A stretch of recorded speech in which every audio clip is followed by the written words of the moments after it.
tagapagbantay.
Kagaya ka lang ng unang tagapagbantay.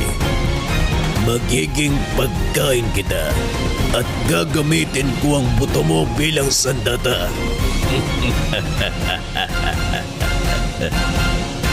Sumalangit nawa ang unang tagapagbantay. Pero ibahin mo ko sa kanya. Wala akong pakialam sa sarili kong buhay. Alam kong alam mo ang ibig kong sabihin. Hindi ako takot sa kamatayan. Yan ang mali ng unang tagapagbantay. Nagmahal siya ng mortal, kaya't ayaw niyang lisanin ang mundong ito. Yun ang naging kainaan niya. Anong resulta? Namatay pa rin siya kasama ng iniibig niya.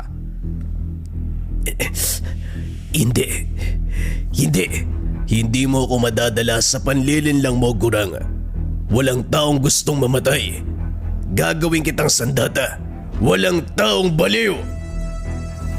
Yan ang akala mo. Nakakita ka ng taong baliw. Nasa harapan mo na mismo. Ipapakita ko sa iyo ang walang hanggang kapangyarihan ng 3 asong gabay. Kapag nagkaroon sila ng sisidlan na katawan ng tao. Paay, derbay, sod, ritual ng pagkakaisa.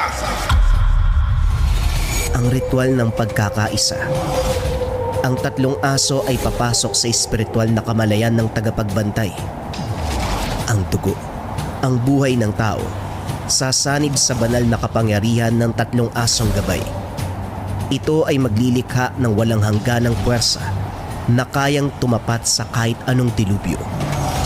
Kaso nga lang, sa pagsasagawa ng ritual na ito, kailangang ialay ng tagapagbantay ang kanyang buhay kapalit ng kapangyarihan sa maiksing panahon. Ito ay ginagamit lamang upang protektahan ang sangkatauhan sa tiyak na panganib. Ang nilalang na ito ay mas kilala sa katawagan na Bathalumang Bantay.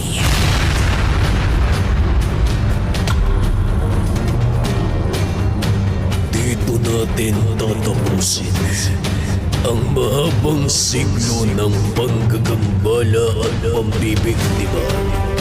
Ito na ang kalakasan nating dalawa, Taknoy.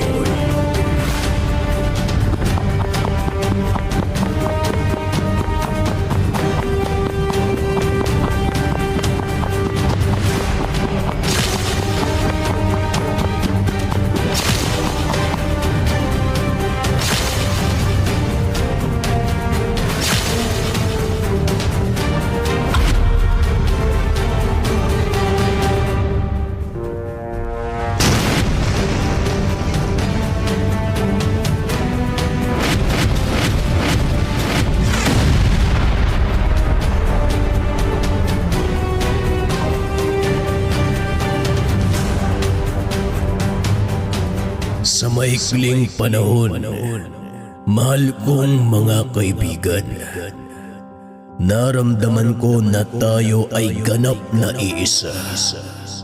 Ngayon ay payapa na akong tatawid sa piling ng ating Ama.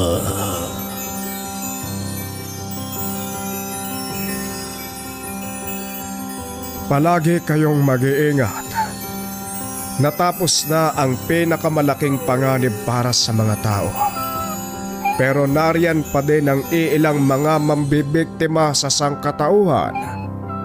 Sigurado ko nakakayanin nyo na sila. Baay, ang pinakamahusay na tagamasid. Palagi kong maaalala ang matalas mong pakiramdam at init ng iyong pagmamahal.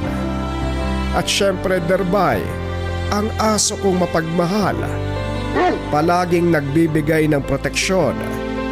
Hindi ko makakalimutan ang mainit mong pag-ibig. At ikaw naman, Suod, ang aso na palaging tulog. Biro lang, ang kaibigan kong pinakakinakatakutan, tagatugis, tagapatay. Pero sa likod ng mabangis mong katangian, alam kong nariyan ang mabuti mong puso upang protektahan ang sangkatauhan. Humayo kayo, mga mahal kong kaibigan. Protektahan ang lahat ng mamamayan. Magmula noon, pinagpatuloy ng tatlong gabay ang kanilang tungkulin sa sangkatauhan. Pinoprotektahan ang lahat ng nangangailangan. Hindi man sila nakikita ng karamihan, pero may iilang mga tao na nakakita ng tatlong gabay. Kung paano silang tumulong sa mga tao. Kung paano nilang inaalagaan ang bawat sityo. Nariyan lang sila. Si Baay, Derbay at Suod, o mas kilala sa katawagan na tatlong asong gabay.